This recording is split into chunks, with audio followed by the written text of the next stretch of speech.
This day in sports history. This episode is brought to you by the Sterling Soap Company. How often do you think about your soap? Well, if you answered, not much, maybe you should. You see, a lot of what passes for soap in stores is technically not soap, according to the FDA's definition. It's full of lab-created chemicals and detergents because it's cheaper to make.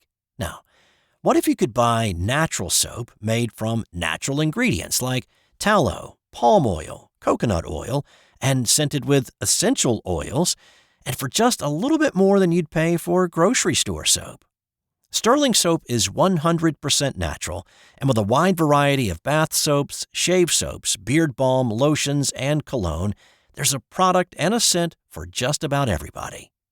Check them out for yourself at sterlingsoap.com. That's STIRLING soap.com.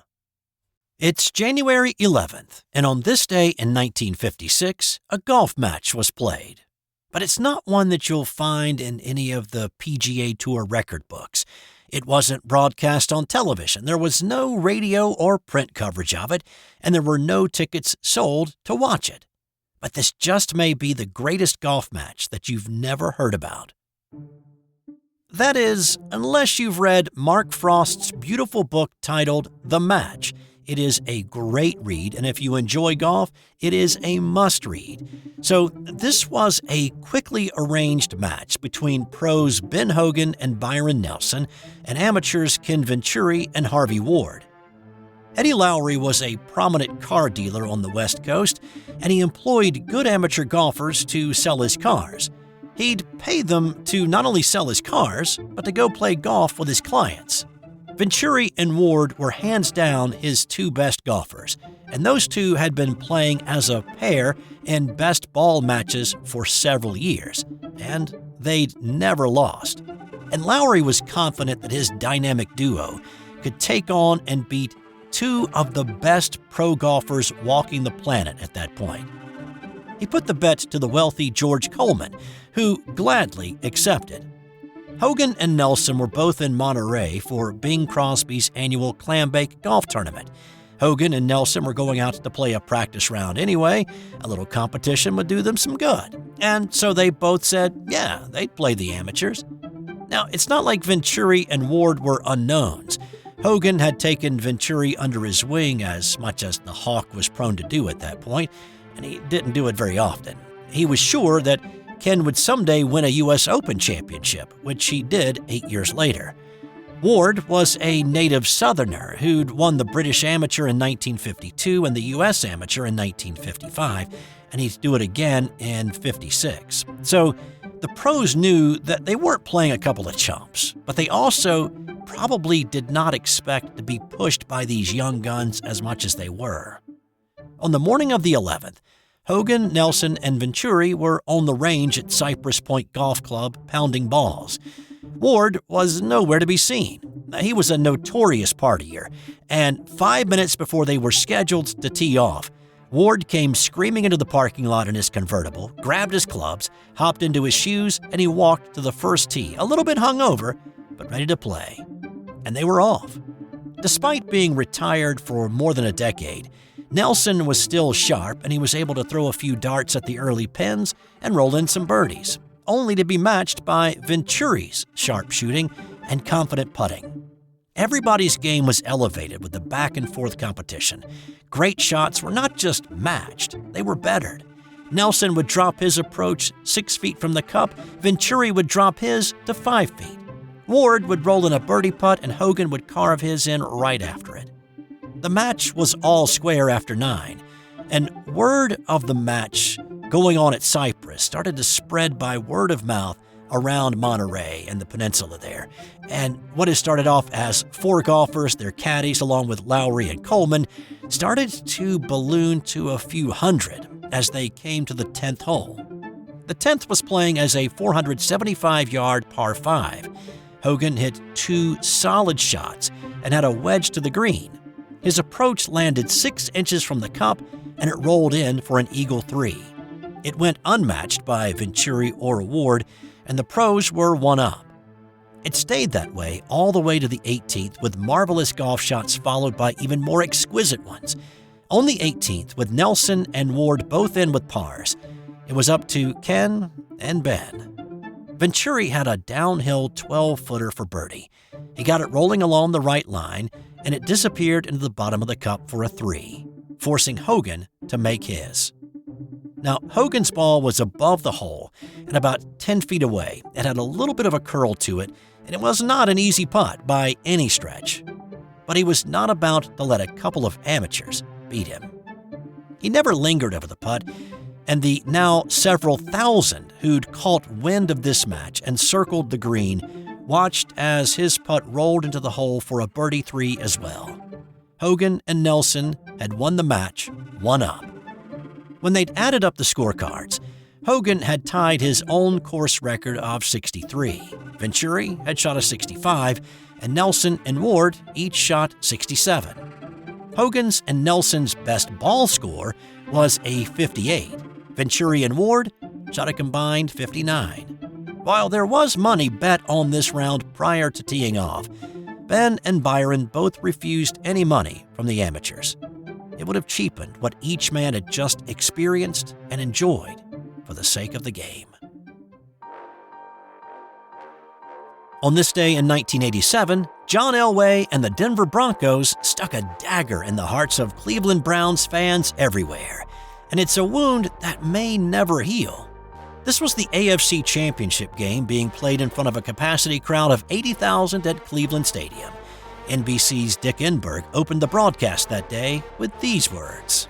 Fans today who have been described as desperately hungry for a winner. It's been a full generation of time since the Browns won their last NFL title in 1964. In fact, that win does represent the last major championship that these Cleveland fans have cheered in any sport. And without a doubt, having home field advantage that day, the 12-win Browns were poised and ready to return to the glory days of Paul Brown, Otto Graham, Jim Brown in the championship years of the 50s and the early 60s. They were ready to punch their ticket to the Super Bowl in Pasadena. Well, after Mark Mosley kicked his second field goal of the day in the fourth quarter, the game was tied at 13. The teams exchanged punts, and Cleveland got the ball back with 6:40 to play in the ballgame. On a 3rd and 6, things started looking like this could actually be the Browns' year. Right now, he's looking for some points. He doesn't care how he gets them. Brian Brennan, he's got it! Brennan made an adjustment on an underthrown Bernie Kosar pass and then eluded Dennis Smith to scurry to the end zone for a 48-yard score to give Cleveland a 7-point lead with 5:43 to play in the ballgame. On the ensuing kickoff, Mosley's kick was a short one, but no up man caught it, and the two deep guys couldn't get to it. A critical mistake by Gene Lang. If he lets that football go, it gets into the end zone. I think he panicked, Dick. He covered it on the 2-yard line and forces Elway and the offense to start way back on the 1.5-yard line. So now the Broncos were in a deep, deep hole, starting at the 2-yard line with 98 yards in front of them, and they needed 7. The offense had only been able to put up 1 touchdown on the board, and they'd been stifled by Cleveland's defense since the second quarter. The Browns' D had been the 3rd best in the AFC that year. Stop the Broncos here, and Super Bowl 21 was their next destination. Just trying to get a little breathing room, the drive started off with a 5-yard pass to Sammy Winder. 2 plays later, on a 3rd and 2, Winder barely got the first down, securing it by only the length of the football. Now with some room to work, Elway escaped the pocket for an 11-yard run. Then a few plays later, he hooked up with Steve Sewell for a 22-yard gainer. After a 12-yard pass to Steve Watson, the 2-minute warning paused the action with the Broncos at the Cleveland 40. And here's where things got really interesting. Elway was sacked for a loss of 8 to set up a 3rd and 18. But Elway, cool under pressure, handled a snap that glanced off the motion man, and then he drilled a pass to Mark Jackson for a pickup of 20 and the first down. After an Elway 9-yard run to stop the clock, Denver faced a 3rd and 1 at the Cleveland 5 with 42 seconds remaining and a timeout in their pocket. Now on the 15th play of the drive, the Broncos elected to take a shot at the end zone instead of going for something up the middle to try to get the first. It was a play called Fire Pass 95 Y Slant. 3rd and 1. Touchdown, Mark Jackson. After Rich Carlis booted through the PAT, the game was tied at 20. Of course, that 15-play, 5-minute stretch resulting in a touchdown became known as the drive. But there was still time on the clock. The Browns had 31 seconds left, and they also had 2 timeouts.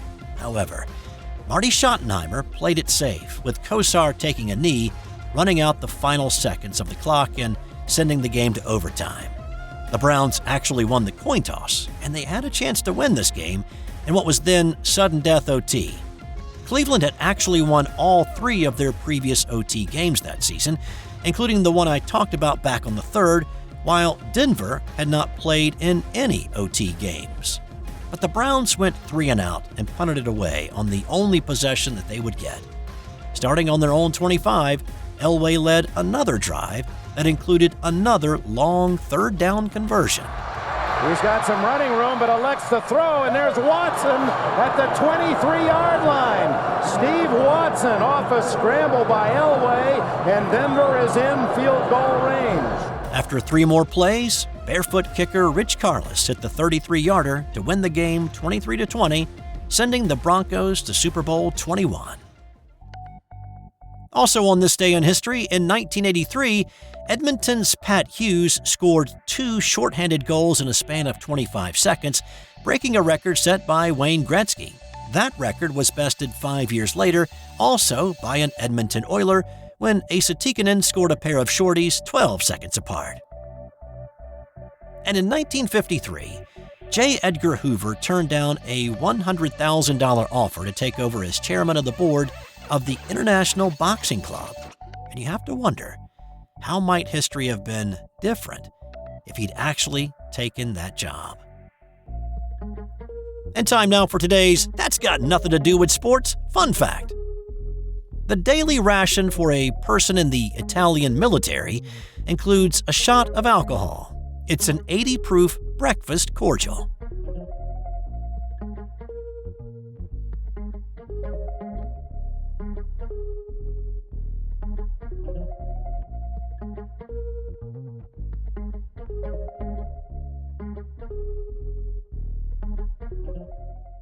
Hey, this is Steve White, the host of This Day in Sports History.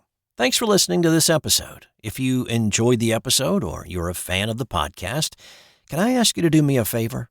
I made the shortlist for the Best Sports Talk Podcast in 2024. There are some well-known folks in this category, such as the Kelsey brothers, Scott Van Pelt, Bill Roden, and I can use all the help that I can get. I put a link in the show notes that will take you to the page, and if you have a moment, click that link and cast your vote for my podcast. I would certainly appreciate it. Thanks to all of those who have voted, and again, thanks for listening. Have a great day. I'll talk to you tomorrow.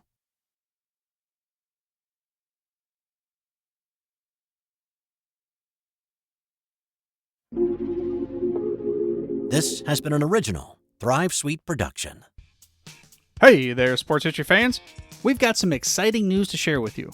6 of our podcasts from the Sports History Network have made it to the final round of voting for the prestigious Sports Podcast Awards. Here are their shows and the categories. Historically Speaking Sports and This Day in Sports History are both competing for Best Sports Talk Podcast. No Nonsense Old School Weightlifting History is in the running for Best Fitness, Health, and Wellbeing Podcast. When Football Was Football is up for Best Sports Documentary Podcast. Wrestling with Heels On has entered the ring for Best Wrestling Podcast. And Shoulder Roll Virtual Boxing is fighting for the title for Best Combat Sports Podcast. Now, of course, we need your help to take home the championship for each of these awesome shows. All you gotta do is head over to sportshistorynetwork.com/vote.